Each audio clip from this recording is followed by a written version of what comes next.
لله وكفى والصلاة والسلام على عباده الذين اصطفى ما بعد. கண்ணியத்திற்குரிய அல்லாஹ்வின் நல்லடியார்களே, நோன்பாளிகளே, அல்லாஹ்வினுடைய பெரும் கிருபையினால் ரமலான் மாதத்தினுடைய முதல் 10 தராவீகள் நிறைவடைந்திருக்கிறது. அதே போன்று குர்ஆன் ஷரீஃபினுடைய பாதி குர்ஆன் ஓதி முடிக்கப்பட்டிருக்கிறது. 15 ஜுஸுக்கள் முழுமையான முறையிலே ஓதி முடிக்கப்பட்டிருக்கிறது. அல்லாஹு தாலா நாம் ஓதியதை, தொழுததை, நாம் வைத்த நோன்புகளை எல்லாம் அல்லாஹு தாலா கபூல் செய்து கொள்வானாக. கண்ணியமிக்க அல்லாஹுவின் நல்லடியார்களே, நேற்று சித்தத்துன் 6 என்ற எண் சம்பந்தமான தகவல்களை நாம் பார்த்தோம். இன்றைய தினத்தில் சபஅத்துன் 7 சம்பந்தமாக குர்ஆனிலே அல்லாஹு தஆலா என்ன சொல்லுகிறான்? இந்த வார்த்தையை அல்லாஹ் எத்தனை தடவை பயன்படுத்துகிறான் என்றால், கிட்டத்தட்ட 20க்கும் மேற்பட்ட இடங்களில் அல்லாஹு தஆலா சபஅத்துன் 7 என்ற வார்த்தையை அல்லாஹ் உபயோகம் செய்கிறான். அதிலே பெரும்பாலான இடங்களில் சபஅ சமாவாதி வல் அர்த், சபஅ சமாவாதி வல் அர்த், அல்லாஹு தஆலா 7 வானங்களையும் 7 பூமிகளையும் படைத்திருக்கிறேன் என்பதை சொல்லுவதற்கு இந்த 7 அல்லாஹ் பயன்படுத்துகிறார். இது அல்லாத இடங்களை நாம் பார்க்கும் பொழுது, அதிலே இன்று ஓதப்பட்ட சூரத்துல் கஹ்ஃபிலே எத்தனை பேர் அந்த குகையில் இருந்தார்கள் என்ற எண்ணிக்கையை சொல்லும் பொழுதும், அதே போன்று மிக முக்கியமாக ஆதுடைய கூட்டத்தார்களுக்கு 7 இரவுகளில் வேதனை நடந்தது. ஆதுடைய கூட்டத்தார்களை அல்லாஹ் 7 இரவுகள், சபஅ லயாலின் சமானியத ஐயாம், 7 இரவுகள் அல்லாஹ் தஆலா ஆது கூட்டத்தார்களை அல்லாஹ் வேதனை செய்தார். எனவே இதை நாம் மையமாக வைத்து ஆது கூட்டத்தை சம்பந்தமான ஒரு முக்கியமாக நாம் விளங்கிக் கொண்ட விஷயங்களை சொல்லி இன்ஷா அல்லாஹ் நிறைவு செய்து கொள்ளலாம். சங்கைக்குரிய அல்லாஹ்வின் நல்லடியார்களே, நூஹ் அலைஹிஸ்ஸலாமுடைய அந்த கப்பல் வெள்ளப்பெருக்கத்திற்கு பிறகு அந்த கப்பலிலே ஜோடி ஜோடியாக சில நபர்கள் இருந்தார்கள். அல்லாஹ் தஆலா ஜோடி ஜோடியா அல்லாஹ் இருந்தாங்க. அதிலே அவங்களுடைய அந்த அழிவுக்கு பின்னால், நூஹ் நபிக்கு பின்னால் முதலில் உருவான கூட்டம் தான் ஆதுடைய கூட்டம். இந்த கூட்டத்துக்கு என்ன பேரு? ஆதுன்னு பேரு. இப்ப இந்த ஆதுவாசிகள் அல்லாஹ்வை வணங்கி கொண்டு இருக்கிறார்கள். காலங்கள் செல்ல செல்ல ஷைத்தானின் சூழ்ச்சியினால் இவர்கள் அல்லாஹ்வை இணை வைக்க ஆரம்பித்து விட்டார்கள். இப்ப அல்லாஹ் இணை வைக்கிறார்களே, நபியை அனுப்ப வேண்டும் என்று அல்லாஹ் என்ன செய்தான்? அவர்கள் தினமும் பார்க்கக்கூடிய ஒரு மனிதரை, அவர்களோடு இருக்கக்கூடிய ஒரு மனிதரை அல்லாஹ் நபியாக நுபுவத்தை கொடுத்து அல்லாஹ் அனுப்பினான். அதுக்கு முன்னாடி ஆது கூட்டத்தாரன்னா எப்படி இருப்பாங்கிறது நமக்கு தெரியணும். அல்லாஹ் குர்ஆன்ல சொல்றான், எந்த ஒரு கூட்டத்திற்கும் கொடுக்காத பலத்தை, சக்தியை அல்லாஹ் ஆது கூட்டத்தார்களுக்கு கொடுத்தாங்க.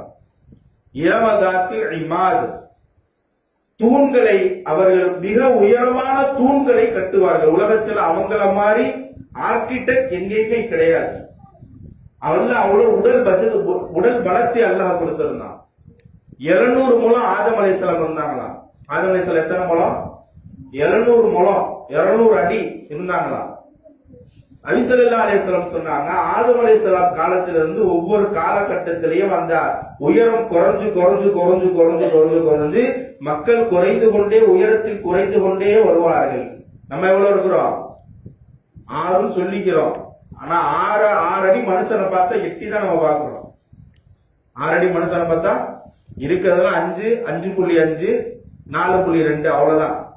இப்ப இவர்கள் 60 அடிக்கு மேல் இருப்பாங்க. நம்ம 6 அடினா நம்மள மாதிரி 60 பேர் நிக்க வச்சு எவ்வளவு உயரம் இருக்கும்? அந்த உயரத்துல ஆது கூட்டத்தாருங்க இருப்பாங்க. உயரம் அப்படி கையை காலெல்லாம் பாத்தீங்கன்னா பில்லர் மாதிரி தான் இருக்கும். யாராவது அவங்கள்ட்ட மலையை பிச்சு மேல தூக்கி போட்டுருவாங்க. அப்படி அல்லாஹ் ஆது கூட்டத்தார்களுக்கு என்ன செஞ்சிருந்தா? உடல் பலத்தை கொடுத்திருந்தான். உடல் பலம் இருந்தது. அந்த பலத்தை வைத்து இரம் என்று அவர்கள் வசிக்கக்கூடிய அந்த ஊரிலே அவர்கள் பிரம்மாண்டமான வீடுகளை கட்டினார்கள். இதெல்லாம் கட்டினதெல்லாம் அல்லாஹ்வுக்கு பிடிக்க ஒண்ணும் இல்ல. இன வச்சாங்களா இல்லையா, இது அல்லாஹ்வுக்கு பிடிக்கல. அவங்கள இருந்து ஒரு நபியை அல்லாஹ் அனுப்பி வைத்தார். அந்த நபிக்கு பேரு ஹூத் அலைஹிஸ்ஸலாம். அந்த நபிக்கு பேர் என்னது? ஹூத் அலைஹிஸ்ஸலாம். அவங்க போய் சொல்றாங்க, இணை வைக்க கூடாது, நீங்கள் என்ன செய்யாதீங்க, அல்லாஹ்வுக்கு இணை வைக்காதீங்க, பாவம் செய்யாதீர்கள் என்னெல்லாம் சொல்லிக் கொண்டே இருக்கிறார்கள். எப்படி திடீர்னு நம்ம கூட ஒருத்தர் பேசிக்கிட்டே இருக்கிறான், திடீர்னு அவளியா மாறிட்டா நமக்கு ஒரு மாதிரியா இருக்குமா இல்லையா? நம்ம செய்யற எல்லா பலாவையும் கூடவே எடுப்பான். திடீர்னு என்ன செஞ்சிருவான், அஸ்தோஃபிருல்லாஹ், இனிமேல் நான் இதை செய்ய மாட்டேன் அப்படிங்கும் பொழுது நம்ம பாக்குறதுக்கு ஒரு மாதிரியா இருக்குமா இல்லையா?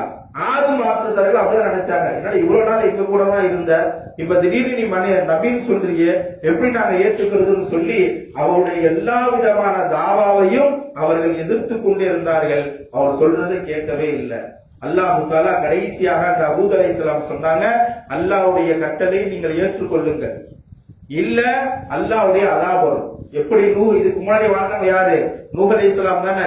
அவங்கள சுட்டி காட்டி சொன்னாங்க, எப்படி நூஹ் அலைஹிஸ்ஸலாம் அவர்கள் இந்த உலகத்திலே அல்லாஹ் தந்த கூட்டத்தார்களை அல்லாஹ் அழித்தானோ அதே மாதிரியான வேதனை அவங்களுக்கு வரும், பயந்துக்குங்கன்னா. இப்ப முஃபஸ்ஸிரீன்கள் அல்லாஹ் தஆலா அந்த கூட்டத்தார்களை அழிக்க ஆரம்பிச்சுட்டாங்க. 4 காரணத்துக்காக வேண்டி அல்லாஹ் அழிச்சான். முதல்ல கஸ்ஸபத் ஆதுல் முர்ஸலூன், நபியை அவங்க பொய்ப்பிச்சாங்க. நபி என்ன செஞ்சாங்க, நீ நபி இல்லன்னு அவன் நபியை ஏத்துக்கல. இரண்டாவது பிகுல்லி ரீஹின் ஆயத்தில் ஃபஅபுதுன், அவர்கள் கட்டிடங்களை மிகவும் உயரமாக கட்ட ஆரம்பித்து விட்டார்கள். கட்டடத்துல அந்த கட்டடம் கட்டுறதுலயே அவங்களுக்கு என்ன ஆயிடுச்சு, சிந்தனை எல்லாம் போயிருச்சு. இன்னைக்கு எப்படி ஆயிடுச்சுன்னா அல்லாஹ் பாதுகாக்கணும். ஒரு காலத்துல நபி ஸல்லல்லாஹு அலைஹி வஸல்லம் ஒருத்தர் என்ன பண்ணாருன்னா, அந்த சின்ன பள்ளிவாசல் தான், மெனாராக்கு மேல என்ன செஞ்சார், பில்டிங் ஏத்திட்டார். நபி ஸல்லல்லாஹு அலைஹி வஸல்லம் யாருன்னு கேட்டான், இவரோட வீடு. வயல்ல உட்காந்து அவர் சலாம் சொன்னாரு, 3 திருப்பி அலைஹி சலாம் சொல்லிட்டாங்க. அவர்கிட்ட பேசுறது இல்ல, அவருக்கு உள்ளத்துல நாம என்ன பாவம் பண்ணோம் தெரியலையே அப்படின்னா. அப்ப ஒருத்தர் சொன்னாரு, இல்ல வந்து அவங்க வீடு பள்ளியாசலோட ஹைட்ல இருக்குல்ல, மேல மெனாராவோட பள்ளியாசல் வீடு பெருசா இருக்குல்ல, அதை பார்த்தாங்க, நபிக்கு பிடிக்கல, உடனே போய் வீட்டை அடிச்சுட்டாங்க. இப்ப உயரமான கட்டிடங்கள் கட்டுவதை அல்லாஹ் விரும்புறதே கிடையாது. ஆனா இன்னைக்கு எல்லா இஸ்லாமியும் எப்படி இருக்குது, உயரமான கட்டடம் கட்டுறாங்க. 2வது காரணம், அல்லாஹ் இந்த கூட்டத்தை ஏன் அடிச்சா, உயரமான கட்டடம் கட்டினாங்க. 3வது வைதா பத்தஷ்தும் ஜப்பாரி, என்ன உலகத்திலே எங்களை விட யாருமே இல்லைங்கிற நினைப்புல வாழ்ந்துட்டு இருந்தாங்க. எங்களுக்கு என்ன இருக்குது, அறிவு இருக்குது, உடல் பலம் இருக்குது, ஜப்பாரி எல்லாத்தையும் கட்டுப்பாடு தன் கட்டுப்பாட்டுக்குள் வைக்கணும்னு நினைச்சாங்க. 4வது அம்மா ஆதும் ஃபஸ்தக்பரு ஃபில் அர்தி வகாலு மன் அஷத்த மின்னா குவா, இப்படி பேச ஆரம்பிச்சுட்டான். மன் அஷத்த மின்னா குவா, என்னைய விட உலகத்துல பலசாலியா. சும்மா ஒரு 10 நாளைக்கு ஜிம்முக்கு போயிட்டு வருவான், ஜிம்முல போய் கொஞ்சம் அங்கங்க ஏத்திட்டு வர்றப்ப நடக்கிற நட இருக்குதா இல்லையா, ஒரு மாதிரியா இருக்கும். காரணம் என்ன, என்னைய விட யாரும் தெம்பா இருப்பா, பேசு பார்க்கலாம். இப்ப பேசு, ஒரு குத்து விட்டனா தளவரா கண்டுக்கும், அவன் பேச்சுவார்த்தை அப்படிதான் இருக்கும். ஏன், கொஞ்சம் பலம் அவன் உடம்புக்குள்ள வந்துருச்சு, பலம் என்ன ஆயிடுச்சு, ஏறிடுச்சு. கொஞ்சம் ஏறினதுக்கே அப்படின்னா அவங்க அல்லாஹ் எப்படி அஷத்த மின்னா குவா, உலகத்தில என்னை விட யார் பலசாலியா இருப்பான். இந்த 4 காரணத்தினால அல்லாஹ்வுக்கு பிடிக்கல. நபியை என்ன பண்ணாங்க அவங்க, அல்லாஹ் அடுத்த வசனம், இந்த வசனத்துல அல்லாஹ் சொல்றான், அவன் நினைக்கல, அந்த ஆள் கூட்டத்தாருக்கு நினைக்கல, நம்மள படைச்ச ரப்பு நம்ம எல்லாரையும் விட சக்தி வாய்ந்தவன் நம்ம நினைக்கல. 4 காரணத்துக்காக வேண்டி அந்த நபி சொன்னாங்க, ஹூத் அலைஹிஸ்ஸலாம், அல்லாஹ் உங்களை அழிக்க ஆரம்பிச்சிருவான், தௌபா செய்யுங்க, அல்லாஹ்வுக்கு இணை வைக்காதீங்கன்னு சொன்னாங்க. நான் கேட்கவே இல்லை, அல்லாஹ் தஆலா அழிக்க ஆரம்பிச்சுட்டான். முதல்ல 3 வருஷம் பஞ்சம். 3 வருஷம் என்னது, பஞ்சம். மழையே பெய்யல. உடனே என்ன பண்ணாங்க, மழை பெய்யல. 70 பேரை தேர்ந்தெடுத்து ஹரமுக்கு போவோம், காபத்துல்லாவுக்கு போவோம், அங்க போய் காபத்துல்லாவோட தரையை பிடிச்சு நம்ம அல்லாட்ட அழுகுவோம், அல்லாஹ் என்ன செஞ்சிருவான், நமக்கு மழையை கொடுத்துருவான்னு சொல்லி 70 பேர் கிளம்பி போறாங்க. ஹூத் அலைஹிஸ்ஸலாம் சொன்னாங்க, 3 வருஷம் மழை பெய்யல, இது அல்லாஹ்வுடைய பெரிய வேதனையின் எச்சரிக்கை, திருந்திக்கீங்கன்னாங்க. ஆனா இவங்க திருந்துற மாதிரி தெரியல. 70 பேர் அனுப்பி விட்டாங்க ஹரம் ஷரீஃபுக்கு, மக்காவுக்கு. போற வழியில இந்த நடந்து போறது ஒட்டகத்துல தான் போயிட்டு இருந்தாங்க. டயர்டா இருந்துச்சுன்னு ஒரு ஊர்ல தங்கினாங்க. அந்த ஊர் சாப்பாடு அவனுக்கு பிடிச்சு போச்சு, அந்த ஊரு பிடிச்சு போச்சு. அந்த ஊர்ல இருக்கிற மன்னர் என்னாரு, இவங்கள்ட்ட நம்ம எதிர்த்து பேசினா இருக்கிற உடம்புக்கு அப்படி இருக்குது, நம்ம ஊரே ஒரே நேரத்துல காலி பண்ணிட்டு போயிடுவானுங்க, இவங்க இருக்கிற வரைக்கும் இங்க நிம்மதியா இருக்கட்டும்னு சொல்லி நல்லா கவனிக்க ஆரம்பிச்சுட்டாரு. இந்த மன்னருடைய கவனிப்புல அவங்க ஏன் ஊர்ல இருந்து வந்தோங்கிறதே மறந்துட்டானுங்க. ஊர்ல இருந்து மலைக்கு துவா செய்ய வந்தானுங்களா இல்லையா? ஏன் வந்தோங்கிறதே மறந்துட்டானுங்க.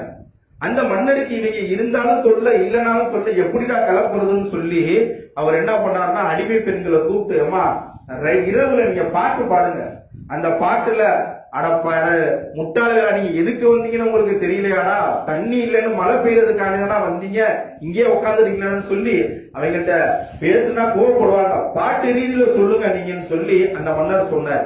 பாட்டுல இந்த பெண்கள் பாடும் பொழுது அவங்களுக்கு அப்பா தெரிஞ்சிச்சு, நம்ம ஊர்ல எல்லாம் தவிக்கிறாங்களே, மலைக்கு நம்ம வரும்னு சொல்லி அரப் ஷரீஃபுக்கு போறாங்க. காபத்துல்லா புடிச்சு துவா செய்யறாங்க. அல்லாஹ் அசரீர் மூலமாக சொன்னா 3 மேகங்களை அல்லாஹ் அனுப்பி வைத்தார். அபியல், அஸ்வர், அஸ்வர், வெள்ளை, சிகப்பு, கருப்பு 3 மேகத்தை அனுப்பி வைத்து, இதுல உங்களுக்கு உங்க நாட்டுக்கு எந்த மேகம் வேணும் என்று கேட்டாங்க. அவங்க எல்லாரும் கருத்த மேகத்துலதான் மழை வரும் நம்புறாங்க. கருப்பு மேகத்தை எங்க ஊருக்கு அனுப்புற அப்படின்னு சொல்லி அவங்க சொன்ன உடனே கருத்த மேகம் போனது. அல்லாஹ் குர்ஆன்ல ரொம்ப அழகா சொல்லுவான், அந்த மேகத்தை பார்க்கிறார்கள், மேகம் கருத்து கொண்டு வருகிறது.